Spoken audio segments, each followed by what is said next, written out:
Hello and welcome. In part 4 of this series, we will examine the question, is space a vacuum or is it in fact water? As the great late Nikola Tesla stated, there is no energy in matter other than that received from the environment. We'll get back to that later on.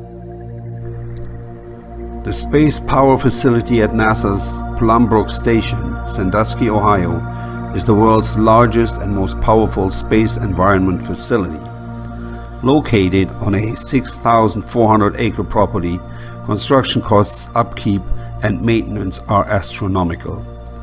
Even one would think it to make perfect sense to have astronauts train here and prepare them for the supposed vacuum of space. No astronaut training is going on here. The enormous vacuum chamber makes a high vacuum, which is 3 levels before the supposed much higher vacuum of outer space, as we can see here. Considering that the suits these guys here are wearing reminded me of one thing, bubble wrap. Now let's see what happens to bubble wrap if we put it in a table vacuum pump.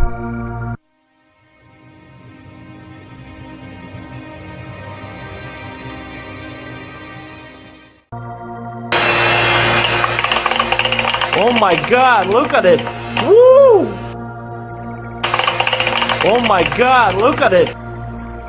And for anybody who has any doubts how powerful a vacuum can be and what it can do to a puny tin can of a spaceship, a wimpy space suit, or a small leak even in outer space, check this out.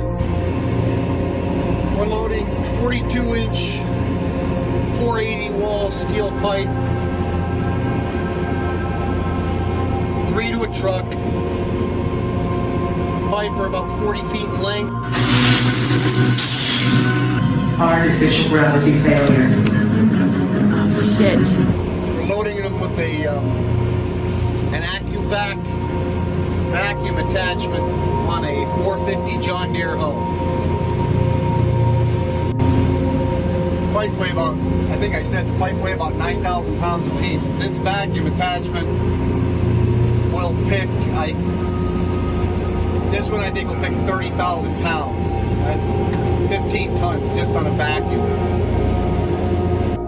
The ridiculous spacesuits, which the Hollywood and NASA Freemasons like for us to accept as real, would suffer the same fate in the vacuum of space as bubble wrap in a tabletop vacuum chamber, being popped and depleted of oxygen instantly. And seeing as the human body mainly consists of water, the following clip will demonstrate what would happen to these astronauts.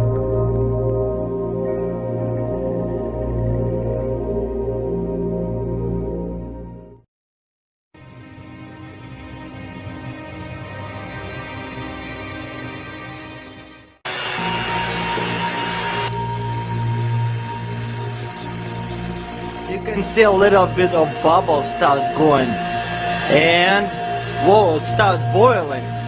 How cool is that?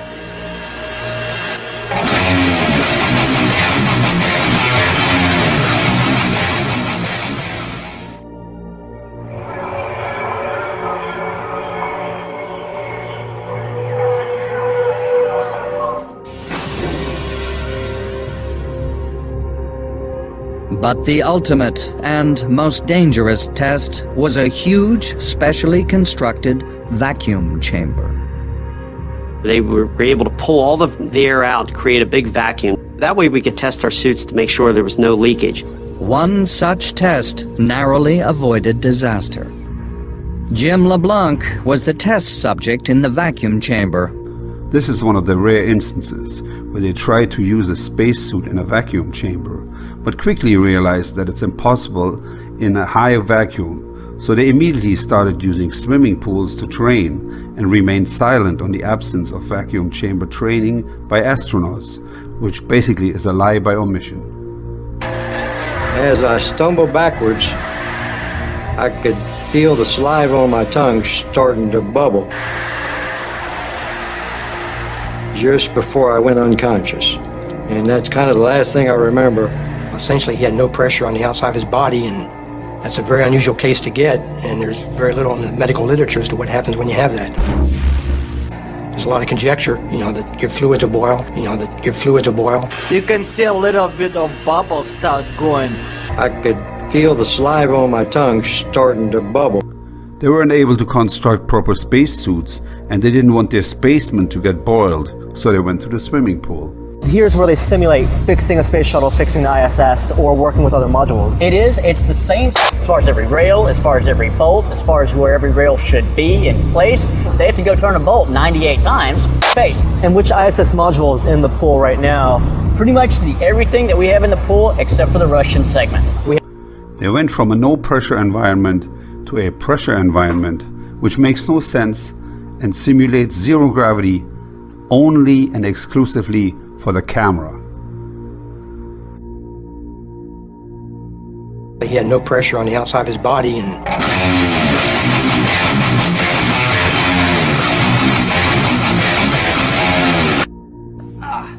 I'm astonished by how difficult it is to actually move around. The idea, like from the movie Gravity, that you could like reach out and grab something with one of these gloves? No way. Not gonna happen. They have to go turn a bolt 98 times. That you could like reach out and grab something with one of these gloves? No way. Not gonna happen. But what if there was some covert agenda that prepares these so-called astronauts for an anticipated advance into a liquid expand? I'm recalibrating sensors. The entire region is filled with some kind of organic fluid. This isn't space. It's matter. What was it Tesla had said? There is no energy in matter other than that received from the environment. If this holds true, how could billions of galaxies consisting of billions of stars receive all their energy from the nothingness of a complete vacuum of space? There's only one environment that actually provides not only energy, but apparently carries and transmits life itself, and that is water. It is also the only substance that exists in all three aggregate forms: solid, liquid, and gas. As it records information, water acquires new properties, yet its chemical composition remains unchanged. The structure of water is much more important than the chemical composition. The structure of water means how its molecules are organized. We can see how water molecules join together into groups. These are called clusters. These clusters work as memory cells of a certain sort, in which water records the whole history of its relationship with the world as if on magnetic tape. In each of water's memory cells there are 440,000 information panels, each of which is responsible for its own type of interaction with the environment. If you consider a cluster as a group of specific molecules,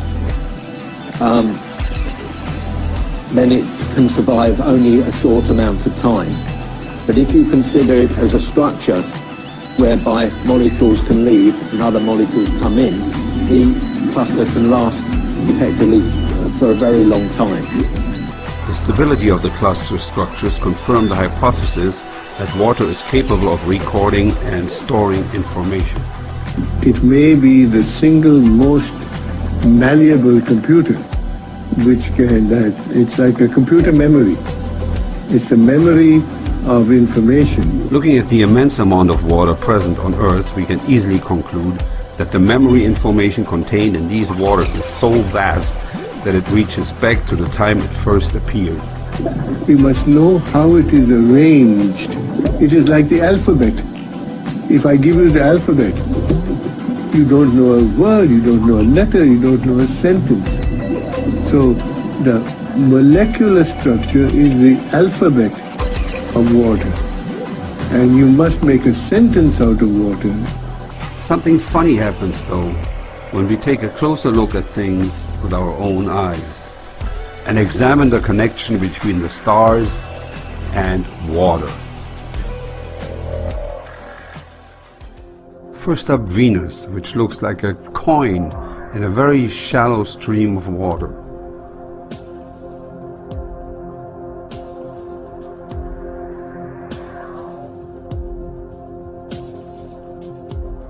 But what really caught my eye was Sirius.